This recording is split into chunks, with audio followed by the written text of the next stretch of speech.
Happy Easter everybody and welcome back to IMO Reviews. Today we are discussing The Pope's Exorcist, directed by Julius Avery and starring Russell Crowe. The Vatican's chief exorcist is called in to save a young boy who has been possessed by the devil. Now, it's not much of a spoiler, I'm pretty sure the thumbnail gave it away, but I don't have many positives to say about The Pope's Exorcist, but we will try. We will absolutely try to scrape the bottom of the barrel and find something positive to say about this bloody movie. And in scraping the bottom of that barrel, underneath my fingernails, I managed to find two small positives. And the first positive that I can barely make is that it is competently made. When I look back at other films that I haven't liked this year, such as Winnie the Pooh, Blood and Honey, oh yeah, this looks like the Sistine Chapel compared to that. So in that regard, yes, the camera work is fine. The lighting is quite good in places. Whoever is behind the camera definitely has some understanding of what they're doing and what they're trying to achieve. Well done, camera crew, you did your job. And the second one that I could come up with was that I thought the set design was actually alright. Especially in some of the older fashioned 1800s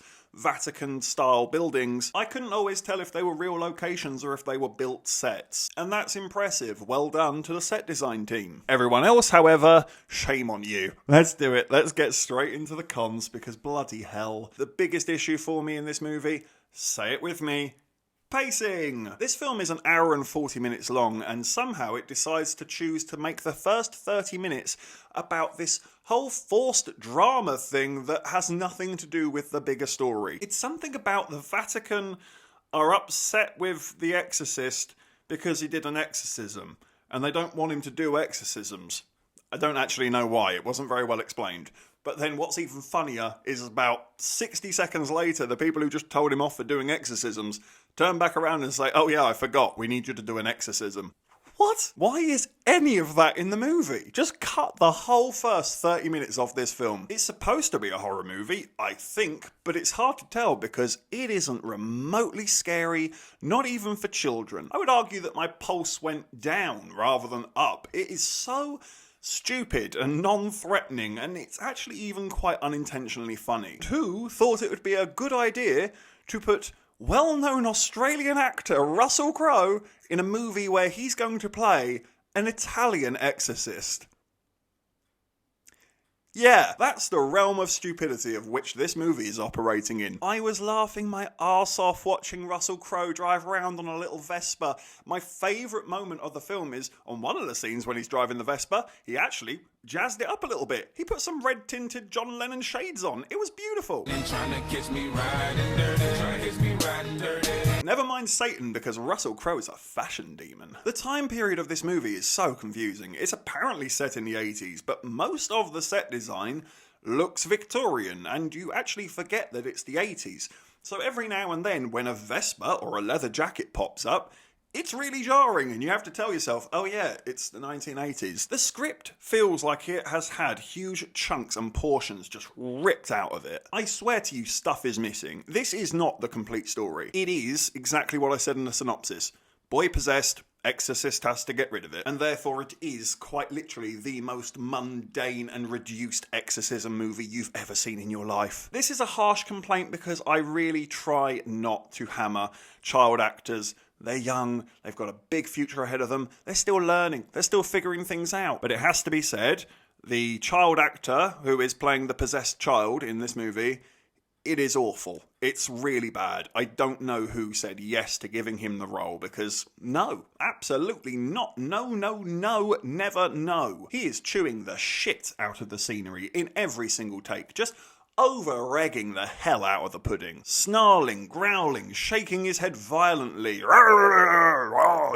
Listen to me, exorcist. It's just fucking pathetically bad. And he's not helped at all by the ADR dialogue voice that's been put on for him. You can tell that he's lip-syncing to the words. The voice itself isn't scary. The things that he's saying aren't scary. It feels like it's been written by an 8-year-old, because this movie's idea of what is scary is the equivalent of what an 8-year-old would find scary. Ooh, he's got a deep voice. Ooh, he's known as Nightmare. Ooh, the lights went out and now it's dark. Ooh. Yeah, that's the level of scares we get here. I don't know. I just found this film funny for all of the wrong reasons. And when this film isn't being funny and it actually tries to deliver some exposition or some character, my good lord, it is more wooden than Pinocchio. Why is every single line delivered like this? Well, actually, no, it's not delivered like that. It's delivered like this. I am Russell Crowe, and I am pretending to be Italian today. Nomine Patri. Yeah, an hour and 40 minutes of that.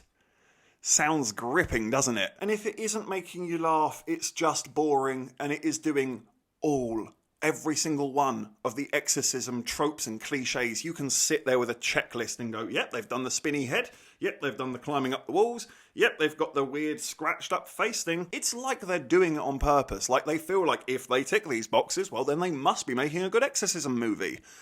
Why don't we try and do something new that hasn't been done by literally all of them before? And it wasn't like the movie didn't have opportunities to do something new with it. Absolutely did. There were moments in the film where I thought, okay, if you go this way with it, that would be quite interesting. And of course they bloody don't. They don't try anything new at all here. They go for safe, tried and tested and done to death. You might have guessed already, but I'm going to give The Pope's Exorcist a big fat 1 out of 10.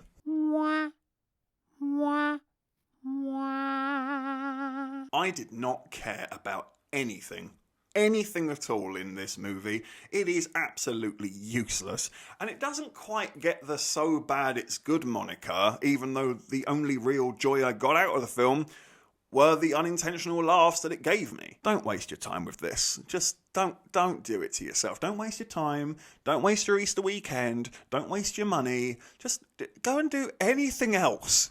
Hoover the carpet. Wash the car. I promise you, you'll get more satisfaction out of a house chore than sitting through this film. Click, clack. Thank you for watching this review. Please be sure to hit that like button, hit the subscribe button if you haven't already, and please do hit the comments section. Have you seen The Pope's Exorcist? What did you think about it? Let me know in the comment section below. And of course, if you haven't had enough of this crazy ginger, you can always click on these suggested videos right here and get yourself lost in an IMO wormhole. But if not, take care, and I look forward to seeing you on the next review.